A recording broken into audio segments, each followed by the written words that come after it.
Many people view the overall history of this country through its incredible expansion westward. There are countless sagas involving wagon trains lurching their way west, carrying the belongings and hopes of a generation of immigrants simply wanting a better life. But there is a great unchronicled saga of expansion. It is the story of the movement west in America behind the wheel of an automobile. And that expansion would have never been possible without the development of our system of highways and our love of the automobile. But in the earliest days, America's love of the automobile was a love shared only by the wealthy. You see, the cost of a custom-made automobile limited its use to those people who had money and the funds to constantly carry out repairs. Then enter Henry Ford. The invention of the production line drastically lowered the price of the automobile. Not only did people find they could go places where they could never go before without going by buggy, they could go faster than they imagined. And in many ways, the specter of speed is what fueled our love of the automobile. By the early part of the 20th century, it was becoming increasingly clear that this country's love with this new invention was not a passing fancy. The development of more and more reliable cars, better and better engines, cooling systems, and tires meant that people were having more faith in that form of transportation. The cries of "get a horse" were being heard less and less. A car made it from New York to San Francisco in 1906, but that trip, which we can now do in 5 long days, took 71 days. In the summer of 1919, a government-sponsored event showed America that despite the growing popularity of the car, it was still nearly impossible to go long distance by road with any degree of ease and certainty. A military convoy was dispatched to go from Washington, D.C. to San Francisco. It would follow the announced route of the new Lincoln Highway. A young lieutenant colonel was among those riding in the convoy through all kinds of weather on the very few existing roads of the time. His experiences would later change American transportation. In many ways, the magic of that trip was that at every crossroads and town, big and small, huge crowds greeted that convoy. There were band concerts and patriotic speeches. Local public officials pleaded for the proposed highway to go through their city. The first transcontinental motor convoy, as the expedition was called, consisted of 81 motorized Army vehicles. Despite the lack of good roads, the convoy covered the 3,251 miles in 62 days. That was a new record for transcontinental travel by road. The average speed, by the way, was 6 miles an hour. Officially, the goal of the trek was to test new military equipment. But in a real sense, the trip gave national attention to the fact that America was sadly lacking in good, all-weather highways. Oh, and something else. The convoy brought out those crowds of people and civic leaders who would later be willing to lobby Congress and their state legislatures to spend the money necessary to bring the dream of cross-country travel to fruition. And that young officer I talked about would write of his experience. Later, during time in Europe, he would see the pioneering work of the superhighways built by the Germans, their autobahns.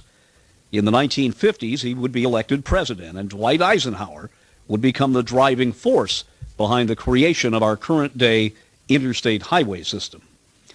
Enter the 1920s and throw into the mix a greater use of self-propelled vehicles as a way to move freight, to make local deliveries, to move goods to nearby towns. The increased affordability of this once expensive toy meant that American drivers began to ask the same question. When are they finally going to build decent roads here? The call intensified as drivers and merchants banded together to lobby for straightening the old wagon rut roads and the construction of new highways. You know, today we think of Rand McNally as a map-making company. Their atlases of roads and highways are just about the best. But when Mr. Rand and Mr. McNally started helping the American driver, their initial products were photographs in albums, not maps. You see, in the days before highways were numbered, the best way to give directions was with pictures. There is a classic photograph of a highly rutted road between Washington, D.C. and Richmond, Virginia. It shows an intersection with a barn. There is a notation below the photo. Here's what it said.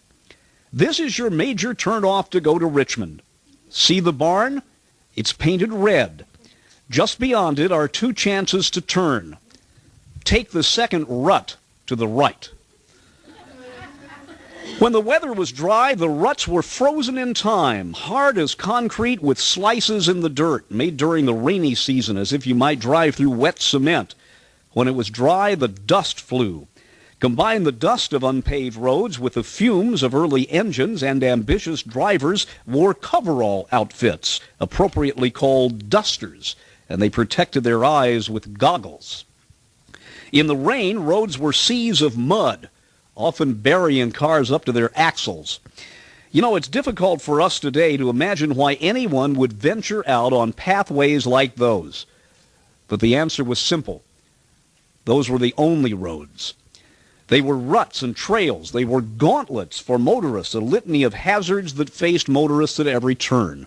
Something had to be done. Something had to convince local jurisdictions to join those ruts together end to end and improve them. Someone had to convince legislators in Washington that if America were ever going to see a second national migration, what was needed was a new Oregon Trail, a new Chisholm Trail, a new national road.